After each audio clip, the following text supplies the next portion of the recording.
What happened by 1936? Does anybody know? We instituted Social Security system, and you and I and our children and our children's children were pledged as collateral on the debt of our government to the Federal Reserve. And that's where we're at today. It took 20 years to make this country bankrupt, and since then, our government has operated under emergency powers of our government. It is not the president that makes the decision in this country. It's the Secretary of Treasury who turns around and is put in there by the Federal Reserve to manage the bankruptcy. We've been in bankruptcy ever since. So to print $700 billion and to give it away, how do they get away with it? The manager of the bankruptcy is told by the Federal Reserve this is the way to go. That's where we're at today. Yes, we should point out, Congressman Ron Paul now has a huge amount of sponsors for a bill in the House of Representatives to abolish the private Federal Reserve crime syndicate. In 1913, the money power of the country was taken away from the people. By constitutional privilege, it belongs with the Congress, but it was given up in the Federal Reserve Act. The Federal Reserve is no more federal than Federal Express, but yet it has the power to determine the direction of use of money in our economy. If we could take that power back and put the Federal Reserve under Treasury, we start to be in a position of being able to control monetary policy on behalf of the United States people. The Federal Reserve is totally private, and Alan Greenspan 2 weeks ago on PBS on Lair NewsHour said on record that they are above the law, the Congress, the President, everyone. No court can do anything. We run America. What is the proper relationship, what should be the proper relationship between a chairman of the Fed and a president of the United States? Well, first of all, the Federal Reserve is an independent agency, and that means basically that there is no other agency of government which can overrule actions that we take.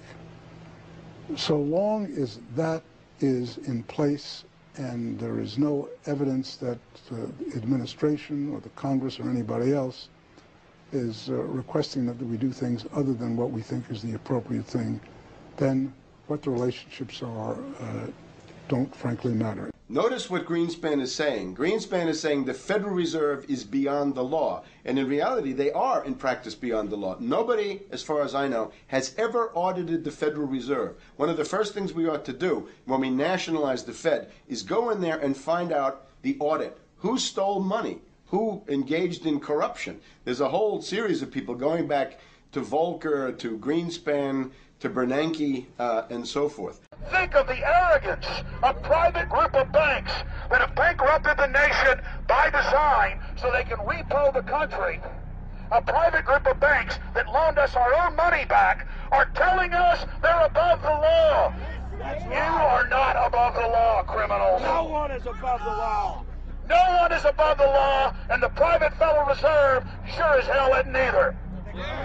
Since the founding of the Federal Reserve back under Woodrow Wilson, the Federal Reserve has struck out 3 times. They didn't stop the crash of 1929. They didn't stop the banking panic of 1932, 1933. And now they are the cause of the derivatives crisis because they're the ones who inflicted derivatives on the world with Alan Greenspan. Instead of our economy being about goods and services and real products and manufacturing, it's all about these guys, the private Federal Reserve that masquerades as a government entity who controls the issuance of currency and credit.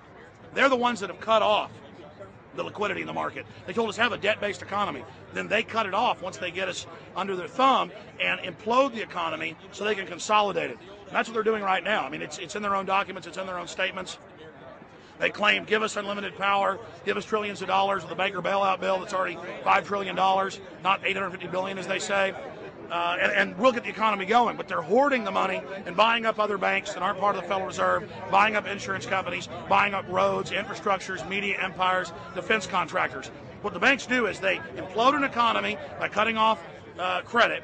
And then once things really fall to a low, and they know the low because then they buy everything up and start then putting more money back into the economy, and then they build it back up. So they build us up and then shear us, build us up and shear us. And they're getting ready. All over the world, they're always shearing some country, imploding it. Comes out in their own IMF and World Bank documents. That's just the foreign arm of the same cartel.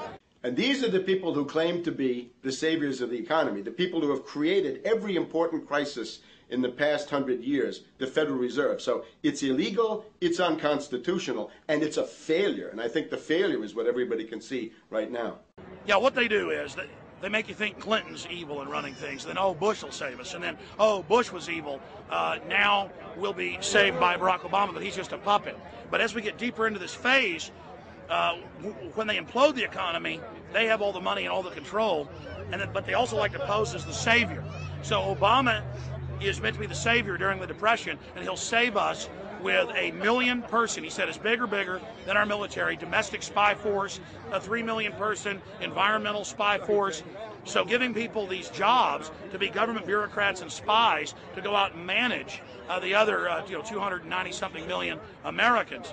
And so this is classical fascism. The communists also do it. Any vertically integrated command and control authoritarian system does this. So they're openly following what the same group of banks did in Germany, Russia. It's in the Communist Manifesto to have a private central bank, because the private central bankers actually wrote the ideas that they had Marx and Engels put out. People go, well, why would the banks want communism? It doesn't exist. They rape us, they consolidate us, they put us into work brigades, they make us slaves, and they say it's a people's paradise. Look at it, boy, you're really doing good. And then they transfer all the wealth of the nation offshore. The globalists are outside all the nations. That gives them safety, and they play countries off against each other. And so that's what we're facing and dealing with. And so they're bringing in classical, hardcore tyranny in the U.S., but we have the internet. We've grown our numbers. The alternative media has exploded. That's why they're trying to move in to shut down and regulate and tax the web, but it's too late for them. They're playing in the 19th century, 20th century rules. It's 21st century, the century of resistance to tyranny. And so it's going to be one hell of a fight with the people and free humanity on one side and the New World Order on the other. And every one of you out there counts, needs to be involved in this fight like nothing you've been involved with before, because this is life and death. Everything depends on exposing these people. Everything depends on showing the people that this is the New World Order, this is the criminals.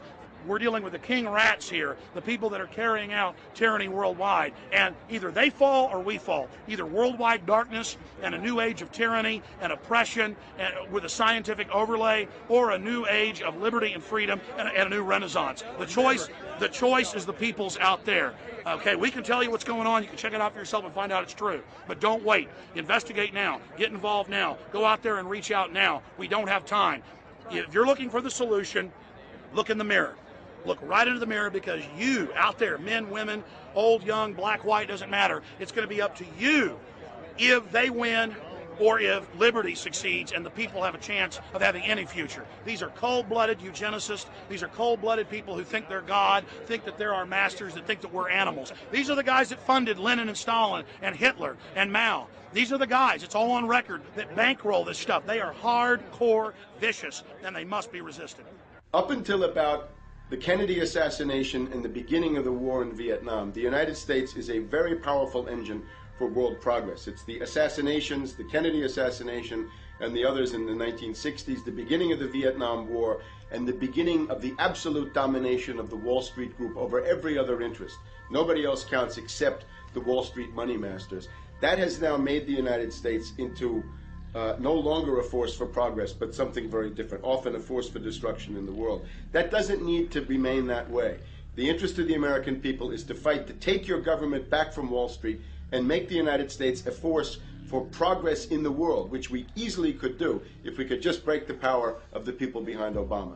The main banks of Europe, which were started by Adam Weishaupt and Rothschild, the Banque Nationale de Paris, the Bank of England, the Bank of Italy, have all financed the messianic and war leaders of the last 200 years. Napoleon, Lenin,